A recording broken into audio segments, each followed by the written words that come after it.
ಬಾರಿನೇ 96 ಕೊಡಿ ಕೊಡಿ ಎಲ್ಲರಿಗೂ ಕೊಡಿ. ಈಗ ಎಷ್ಟು ಜನ ಕೊಡ್ತೀನಿ ಅಂದಿದ್ದಾರೆ? ಹೋದ ವರ್ಷ 20 ಜನಕ್ಕೆ ಅದ್ರ ಹಿಂದೆ ಎಲ್ಲ ಅಲ್ಲಿ ದಾಖಲೆ ಇದೆ. 173 ಜನಕ್ಕೂ ಕೊಟ್ಟಿರೋ ನಿರ್ದೇಶನಗಳು 2021-22 SC ಅವ್ರದಾ? SC ST ಎರಡು ಅದರಲ್ಲಿ SC ಎಷ್ಟು ಪರ್ಸೆಂಟು? ಅದು ಹಂಗಲ್ಲ, ಟೋಟಲ್ ಎಲ್ಲ ಪೂರ್ತಿ. ಆಮೇಲೆ ಅವಾಗೆಲ್ಲ 173 ಕೊಟ್ಟಾಗ ಅಷ್ಟೇ. ಇವಾಗ 20 ಎಲ್ಲ ಕೊಟ್ಟಿದ್ರಲ್ಲ, 36, 40 ಅವಾಗ ಅಷ್ಟೇ ಆಗ್ತದೆ. ಸಾಲು 100% ಕೊಟ್ಟಿದ್ರು. ಈ ಬಾರಿ ಮಾತ್ರ ಹೇಳ್ತಾ ಇದ್ದಾರೆ ನೋಡ್ತಿರ್ತೀನಿ ನಿಮ್ದು ಹೋರಾಟ. 96 ಜನಕ್ಕೂ ಕೊಡೋಕ್ಕಾಗಲ್ಲ ಅಂತ ಹೇಳ್ತಾರೆ. 96 ಆಗಲಿಕ್ಕೆ ಬಹುಮುಖ್ಯವಾಗಿ ಇವರೇ ಕಾರಣ. ಯಾಕೆ ಕಾರಣ ಅಂತ ಹೇಳಿದ್ರೆ ನೋಡಿ, ಇವರು ಕುಲಪತಿಗಳಿಗೆ ಎಸ್ಪೆಷಲಿ ಲೋಕನಾಥ್ ಅವರು ಅಪ್ಲಿಕೇಶನ್ ಆಗ್ತಿರೋ ಎಲ್ರಿಗೂ ಕೊಟ್ಟಿದ್ದಿದ್ರೆ 96 ಮಿನಿಮಮ್ 35-40 ಆಗ್ತಿದೆ. ಕಳೆದ ವರ್ಷ 56 ಜನ 20 ಜನ ಕೊಟ್ಟರು, ಅಲ್ಲಿ 36 ಜನ ಉಳ್ಕೊಂಡ್ರು. 2022-23ನೇ ಸಾಲದಲ್ಲಿ 40 ಜನ ಅಪ್ಲಿಕೇಶನ್ ಹಾಕಿದ್ರು, ಬರೀ 16 ಜನ ಕೊಟ್ಟರು, ಅಲ್ಲೊಂದು 15 ಜನ ಉಳ್ಕೊಂಡ್ರು. ಎಲ್ಲ ಸೇರಿ 3 ವರ್ಷ 4 ವರ್ಷ ಸೇರಿ 96 ಆಗಿದ್ದೀವಿ ನಾವು. 96 ಆಗಿದ್ದೀವಿ. ಇವ್ರೇನು ಹೇಳ್ತಿದ್ದಾರೆ, 96 ಆಗಿದ್ದೀರಿ, 96 ಜನಕ್ಕೂ ಕೂಡ ಮಾಧ್ಯಮದಲ್ಲಿ ಬಿತ್ತರಿಸ್ತಿರೋದು ಇವ್ರು ಏನಂದರೆ 96 ಜನಕ್ಕೆ ಹೇಳ್ಕೊಡ್ತಿರ್ಬೇಕು, 96 ಜನಕ್ಕೆ ಹೇಳ್ಕೊಡ್ತಿರ್ಬೇಕು ಅಂತ. 96 ಬರೀ ಈ ವರ್ಷದಲ್ಲ, 4 ವರ್ಷ ಸೇರಿ 96 ಆಗಿದೆ. ಈಗ ಯಾರು ಕೇಳಿಲ್ವಾ ಸಮಸ್ಯೆನ ಫೋನ್ ಮೂಲಕ ಯತೀಂದ್ರ ಸಿದ್ದರಾಮಯ್ಯ ಅವರು ಹೇಳಿದಾರಂತೆ. ಅವ್ರ ಮುಂದೆ ಫೋನಲ್ಲಿ ಆಯಿತು ಮಾಡಿಕೊಡ್ತೀನಿ ಸರ್ ಅಂತ ಒಪ್ಕೋತಾರೆ. ಸರ್ ಮಾತಾಡಿದ್ರಲ್ಲ ಯತೀಂದ್ರ ಅವರು ಅಂತ ಹೋಗಿ ಅಂದಾಗ ಬರೀ ಮಾತಾಡಿದ್ರೆ ಆಗಲ್ಲ, ಚೆಕ್ ಇಸ್ಕೋಬಾ, ಹಣ ಇಸ್ಕೋಬಾ ಅಂತ ಸರ್ಕಾರದಿಂದ ಲೆಟರ್ ಇಸ್ಕೋಬಾರ. ಇವ್ರು ಕೊಡುವಂಥ ಕುಲಪತಿಗಳು ಇನ್ನೊಂದು NK ಲೋಕನಾಥ್ ಹಿಂಗೆ ಹೇಳ್ತಾರೆ. ಮಾದೇವಪ್ಪ ಅವರು ಉಸ್ತುವಾರಿ ಅದು ಕೆಲವೊಂದು ಇದ್ದಾವೆ, ಅಲ್ಲ ಹಂಗೆ ಹೇಳೋಕ್ಕಾಗುತ್ತೆ. ಹಂಗೆ ಹೇಳಿದ್ರು ಸರ್. ಹೌದಾ? ಮಾದೇವಪ್ಪ ಅವರು 2 ಬಾರಿ ಲೆಟರ್ ಹಾಕಿದ್ರು ಯಾರಿಗೆ, ಇವ್ರಿಗೆ ಮಾಡ್ಕೊಡ್ತೀನಿ ಸರ್ ಆಯಿತು ಅಂತ ಫೋನ್ ಮಾಡಿದಾಗಲೂ ಒಪ್ಕೋತಾರೆ. ಅಂದರೆ ಎಲ್ರಿಗೂ ಶಿಕ್ಷೆ ವೇತನ ಕೊಡಿ ಅಂತ. ಮುಖ್ಯಮಂತ್ರಿಗಳು ಸಿದ್ದರಾಮಯ್ಯ ಅವರು ಮಿನಿಸ್ಟರ್ ಆಗಿದ್ದಾಗ ಮುಖ್ಯಮಂತ್ರಿಗಳು ಹಿಂದೆ ಈಗ 1 ತಿಂಗಳು ಹತ್ತಿರ ಆಗಿದೆ. ಇನ್ನೂ ಹೊಸ ಸರ್ಕಾರ ರಚನೆಗೆ ಮುಂಚೆ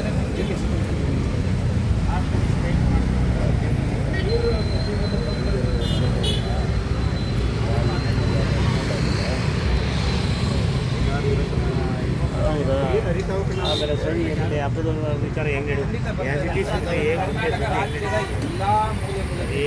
ದಲಿತ ಸಂಘಟನೆಗಳು, ಕರ್ನಾಟಕ ಭೀಮಸೇನೆ ಆಗಿರ್ಬೋದು, ದಲಿತ ಸಂಘರ್ಷ ಸಮಿತಿ, ದಲಿತ ಸಂಘರ್ಷ ಸಮಿತಿ, ಅಂಬೇಡ್ಕರ್ ವಾದ ಮುಂತಾದ ದಲಿತ ಬ್ಯಾಂಕ್ ಎಲ್ಲ ಸಂಘಟನೆಗಳು, ಒಕ್ಕಲಿಗರ ಸಂಘಗಳು, ಕನ್ನಡಾಂಬ ರಕ್ಷಣಾ ವೇದಿಕೆಯವರು ಎಲ್ಲ ಸಂಘಟನೆಗಳು ಬೆಂಬಲ ಕೊಡ್ತಿದ್ರೆ ನೀವೇನು ತೀರ್ಮಾನ ತಗೊಳ್ತೀರಿ ಅದು ನಮ್ಗೆ ತಿಳಿಸಿದ್ರೆ ನಾವು ಜನಗಳ ಕರ್ಕೊಬರ್ತೀವಿ, ಮುಖ್ಯ ಹಾಕೋ ಕೆಲಸ ನಾವು ಮಾಡೋಣ. ಹೊಸ ಸರ್ಕಾರ ಬಂದಾಗ ಮುಖ್ಯಮಂತ್ರಿಗಳಿಗೆ ಹೋಗಿದ್ದೀವಿ ಗೊತ್ತಿಲ್ಲ, ಬಟ್ KPCC ವಕ್ತಾರರಾದಂಥ ಲಕ್ಷ್ಮಣ್ ಅವರು ನಮ್ಮ ಜೊತೆ ಬೆಂಬಲವಾಗಿ ನಿಂತುಕೊಂಡು ಫಾಲೋಅಪ್ ಮಾಡ್ತಾ ಇದ್ದಾರೆ. ಅವರು ಸರ್ಕಾರದ ಮೂಲಕ ಗಮನವನ್ನು ಸೆಳೆದಿದ್ದಾರೆ. ಅವ್ರು ಹೇಳ್ತಿರೋದೇನಂತಂದ್ರೆ ಪೋರ್ಟ್ಫೋಲಿಯೋ ಆಗಲಿ, ಸಂಪುಟ ರಚನೆ ಸಂಪೂರ್ಣವಾಗಲಿ ಸಮಾಜ ಕಲ್ಯಾಣ ಸಚಿವರು ಯಾರು ಬರ್ತಾರೆ ಅವ್ರು ನೋಡ್ಕೊಂಡು ಮಾಡೋಣ ಅಂತ ಹೇಳ್ತಿದ್ದಾರೆ. ನಮ್ಮ ಬೇಡಿಕೆ ಏನಂತಂದರೆ ನೀವು ಸರ್ಕಾರದ ಮಟ್ಟಕ್ಕೆ ಹೋಗಂಗೆ ಇಲ್ಲ, ಯೂನಿವರ್ಸಿಟಿನಲ್ಲಿ ಬಜೆಟ್ ಅಲೋಕೇಟ್ ಮಾಡ್ತೀರಿ. ಆ ಬಜೆಟ್ನಲ್ಲಿ SC STಗಳಿಗೆ 24.10% ರಿಸರ್ವ್ ಮಾಡಿಡಬೇಕು. ಅದನ್ನು ನೀವು ಮಾಡಿಲ್ಲ. ಆ ರಿಸರ್ವ್ ಮಾಡಿ ಇಟ್ಟರೆ ನೀವು ಸರ್ಕಾರದ ಮಟ್ಟಕ್ಕೆ ಹೋಗಂಗೆ ಇಲ್ಲ. ಇಲ್ಲೇ ಇಂಟರ್ನಲ್ ಸೋರ್ಸ್ನ ಬಳಸ್ಕೊಂಡು ನೀವು ಸ್ಕಾಲರ್ಶಿಪ್ನ ಕೊಡ್ಬೋದು ಅಂತ ನಮ್ಮ ಇವ್ರು VC ಏನು ಹೇಳಿದವ್ರೆ. VC ಮೇಡಮ್ ನೀನು ನನ್ನನ್ನು ಕೇಳಂಗಿಲ್ಲ, ಯಾರು ರಿಜಿಸ್ಟರ್ ಫೈನಾನ್ಷಿಯಲ್ ಡಿಸಿಷನ್ ಅಂತಲ್ಲ, ಅದು ಪ್ರತಿಯೊಂದು ಫೈನಾನ್ಷಿಯಲ್ ಡಿಸಿಷನ್ VC ಅವರು. ನಾನು ನಿಮಗೆ ನೀವೇನು ಹೇಳ್ತೀರಿ ಅದನ್ನು ಅವ್ರು ಗಮನಕ್ಕೆ ತರ್ಬೋದು ಅಷ್ಟೇ ಅಂತ ಹೇಳಿ. ಸಿಂಡಿಕೇಟ್ ಮೆಂಬರ್ಸ್ಗಳು ಅವರಂತ ಈ ಸ್ಥಿತಿಗೆ ನೇರವಾಗಿ ಅವರೇ ಕಾರಣ. ಸಿಂಡಿಕೇಟ್ ಮೀಟಿಂಗ್ಗಳಲ್ಲಿ ಇದು ಬರುತ್ತೆ. ಈ ವರ್ಷ ಇಷ್ಟು ಜನ ಅಪ್ಲಿಕೇಶನ್ ಹಾಕಿದ್ದಾರೆ, ಇವ್ರಿಗೆ ಶಿಷ್ಯ ವೇತನ ಕೊಡಬೇಕು ಅಂತ ಬಂದಾಗ ಇವ್ರು ಮಾತಾಡ್ಬೋದಿತ್ತು. ಯಾಕಂದರೆ ಪರಿಶಿಷ್ಟ ಜಾತಿ ಪರಿಶಿಷ್ಟ ಪಂಗಡದವರು ಉನ್ನತ ವ್ಯಾಸಂಗಕ್ಕೆ ಬರೋದೇ ಕಡಿಮೆ, ಎಸ್ಪೆಷಲಿ. ಹೌದು, ಈಗ ನೋಡಿ ನಾನು PhD ಮಾಡ್ತಾ ಇದ್ದೀನಿ ಅಂದರೆ ನಂಜನಗೂಡು ತಾಲೂಕು ನಮ್ಮೂರು, ನಂಜನಗೂಡು ತಾಲೂಕು ವರುಣ ವಿಧಾನಸಭಾ ಕ್ಷೇತ್ರ, ಅಳಗಂಚಿ ಅನ್ನೋ ಗ್ರಾಮ. ಬಹುಶಃ ನಮ್ಮ ಊರಿನಲ್ಲಿ ನಾನೇ ಮೊದಲನೇವನು ನಮ್ಮ ಊರಿನಲ್ಲಿ, ಇಡೀ ಊರಿನಲ್ಲಿ ಬಹುಶಃ ಇಲ್ಲಿ 96 ಜನನ ಸ್ಕ್ರೂಟ್ನಿ ಮಾಡಿದ್ರೆ ಈಗಲೂ ಹಂಗೆ ಇದೆಯಾ? ಖಂಡಿತ ಸರ್. PhD ಮಾಡ್ತಾ ಇರೋದ್ರಲ್ಲಿ ಈಗಲೂ ಸ್ಕ್ರೂಟ್ನಿ ಮಾಡಿದ್ರೆ ಈ ಮೈಸೂರು ವಿಶ್ವವಿದ್ಯಾನಿಲಯಕ್ಕೆ ನಂಜನಗೂಡು ತಾಲೂಕಿನ ಬಹುಶಃ ನಾನು ಮತ್ತು ಇನ್ನೊಬ್ರು ಇವರಿಬ್ಬರೇ ಬರ್ತೀವಿ ಇಡೀ ನಂಜನಗೂಡು ತಾಲೂಕಿಗೆ. ಅಂದರೆ ತಾಲೂಕಿಂದ ಇಬ್ಬರು ಬರ್ತೀವಿ ನಾವು. ಆ ಬರೋದನ್ನು ಕೂಡ ಈ ಮೂಲಕ ಕಳೆದಾಗ 96 ಜನರಲ್ಲಿ ಬಾಕಿ 94 ಜನ ಬೇರೆ ಬೇರೆ ತಾಲೂಕು, ಇಡೀ ಕರ್ನಾಟಕದ ಎಲ್ಲ ಜಿಲ್ಲೆಗಳಿಂದ ಅಡ್ಮಿಷನ್ ಆಗಿದೆ. ಬರೀ ಮೈಸೂರು ಜಿಲ್ಲೆ ಅಲ್ಲ, ಚಾಮರಾಜನಗರ ಜಿಲ್ಲೆ ಅಷ್ಟೇ ಇಲ್ಲ, all over Karnataka. All over Karnataka admission ಇದೆ. ಬೀದರ್ ಇದ್ದಾರೆ, ಯಾದಗಿರಿ ಇದ್ದಾರೆ, ನಿಮ್ಗೆ ಯಾವ ಊರು ಸರ್? ಚಿತ್ರದುರ್ಗ ಇದ್ದಾರೆ. ಈ ಥರದ್ದು ಎಲ್ಲ ಪರಿಸ್ಥಿತಿ ಇದೆ ಖಂಡಿತ. ಕರ್ನಾಟಕ ಪೂರ್ತಿ ಇದೆ. ಅಂದರೆ ಮೈಸೂರು ವಿಶ್ವವಿದ್ಯಾನಿಲಯಕ್ಕೆ ಅಡ್ಮಿಷನ್ ಆಗಿರೋದು ಎಲ್ಲ ಜಿಲ್ಲೆಗಳಲ್ಲೂ 96 ಜನ ಅಡ್ಮಿಷನ್.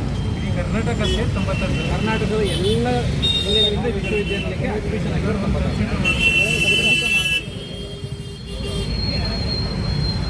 ನೆಕ್ಸ್ಟ್ ಏನು ಮಾಡೋಣ ಅಂತಿದ್ದೀರಾ? ನೆಕ್ಸ್ಟು ಈಗ ನಮ್ಮ 13 ದಿನಗಳಾಗಿದೆ. ಎಲ್ಲ ಪಕ್ಷದ ರಾಜಕಾರಣಿಗಳು ಒಂದಷ್ಟು ಜನ ಬಂದು ನಮ್ಮನ್ನು ಭೇಟಿ ಮಾಡೋದಿದ್ದಾರೆ. ಅವ್ರೇನು ಹೇಳ್ತಿದ್ದಾರೆ, ನೀವೇನೇ ತೀರ್ಮಾನ ತಗೊಂಡು ನಾವು ಬದ್ಧವಾಗಿದ್ದೀವಿ. ನಮ್ಮ ಹಿರಿಯ ದಿನ ಅಹೋರಾತ್ರ ಸರ್. ಇವತ್ತು 13ನೇ ದಿನ, 24 hours. ನಿನ್ನೆ ನಾವು ಇಲ್ಲಿ ಪ್ರತಿಭಟನಾ ಸ್ಥಳದ ಮ್ಯಾಟ್ ಅಡಿನಲ್ಲಿ ನಾಗರಾವಿತ್ತು. ನಾವು ಇದೇ ಮ್ಯಾಟಲ್ಲಿ ನಾಗರಾವ್ ಮಾಡಿ ನಾವು ಹೊರಗಡೆ ತಗೊಂಡೋಗ್ಬಿಟ್ಟಿದ್ದೀವಿ. ಏನಾದರೂ ಎಲ್ಲ ಏನಾದರೂ ಹೆಚ್ಚು ಕಡಿಮೆ ಆಗಿದೆ, ಹೆಚ್ಚು ಕಡಿಮೆ ಆಗಿದೆ ಯಾರು ನನಗನ್ಸುತ್ತೆ ಯಾರಾದರೂ ಸಾಯ್ಬೇಕೇನೋ. ಅಯ್ಯೋ, ಈ ಸರ್ಕಾರಗಳಿಗೆ ಕಣ್ಣು ತೆರಿಬೇಕು ಅಂತ ಅಂತಲೇ ಇಲ್ಲ. ತಪ್ಪಾಗುತ್ತೆ. ಜೀವ ಇದೆ ಎಲ್ಲ. ಇಲ್ಲ ಸರ್, ಈಗ ನೋಡಿ 13 ದಿನದಿಂದ ನಾವು ಮಳೆ, ಬಿಸಿಲು, ಚಳಿ ಎಲ್ಲವೂ ಇದೆ. ಇಲ್ಲಿ ಹೆಣ್ಣು ಮಕ್ಕಳು ಸಮೇತ ನೋಡಿ, ಸ್ಕೂಲಿಂದ ಮಕ್ಕಳು ಕರ್ಕೊಂಡ್ಬಂದು ಇಲ್ಲೇ ಕೂರಿಸ್ಕೋಬೇಕು ನಾವು. ಈ ಪರಿಸ್ಥಿತಿ ನಡುವೆ ಇಲ್ಲಿ ಒದ್ದಾಡ್ತಾ ಇದ್ದೀವಿ. ನಮ್ಮನ್ನ ಕಂಡು ಕಾಣದಂತೆ ಹೋಗೋ ರಾಜಕಾರಣಿಗಳಿಗೆ ನಾಚಿಕೆ ಆಗೋದು. ಒಳ್ಳೆಯದಾಗಲಿ.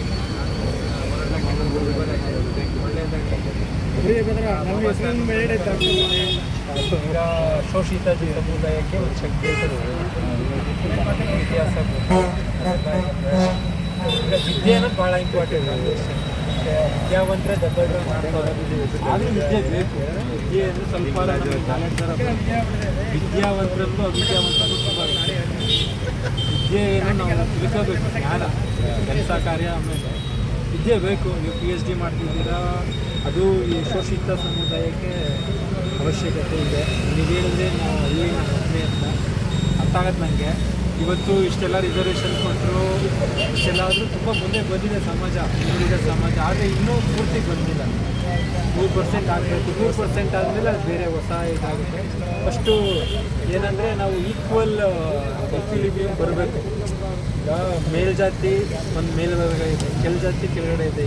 ಎರಡು ಈಕ್ವಲ್ ಸ್ಟೇಟಸ್ ತರಬೇಕಂದ್ರೆ ವಿದ್ಯೆ. ಈಗ CG ಮೆಥಡ್ ಅಂದರೆ ವಿದ್ಯೆ ಇದು ಕಸು ಕೊಟ್ಟು ನಾವು ಮಾಡೋಕ್ಕಾಗಲ್ಲ. ಈಗ ಬಾಧ್ಯಗಳು ಕೊಡುತ್ತೆ ಸರ್ಕಾರ, ಬೇರೆ ವಿಚಾರ. ನಾವು ಇದೇ ವಿಷಯಕ್ಕೆ ನಾವು ಹೋರಾಟ ಮಾಡ್ತಾ ಇದ್ದೀವಿ. ಸಮಾಜದ ನಿರ್ಮಾಣಕ್ಕೆ ವಿದ್ಯೆ ಭಾಳ ಈಸಿ ಟೂಲ್. ಅದಕ್ಕೆ ಸರ್ಕಾರ ಎಷ್ಟು ಖರ್ಚು ಮಾಡೋದು ಹೋರಾಟ ನಿಮ್ಮ ಯಶಸ್ಸಿಗೆ